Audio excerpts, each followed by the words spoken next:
નમસ્કાર મિત્રો, તમે ધોરણ 10માં ભણો છો અને આપણે ત્રીજો પાઠ આ પરીક્ષામાં પૂછાવાનો જ છે.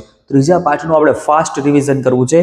એ પહેલા પહેલી વાર આવ્યા હોય તો સબસ્ક્રાઇબ કરી દો અને વિડીયોને એકવાર લાઇક કરી દો અને પ્લે લિસ્ટમાં બધા વિડીયો આપેલા છે. IMP 80માંથી 80 આવશે, લઈ લેજો.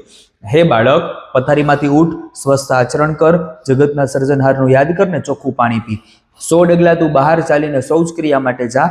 આવીને સાબુથી બરાબર હાથ ધોઈને પછી તું કસરત કર.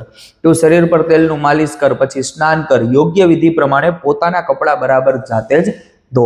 પૂર્વ દિશા તરફ મુખ કરીને બેઠેલો તું સંધ્યોપાસના કર. દરરોજ માતા પિતાને વંદન કર અને પછી સવારનો નાસ્તો કર.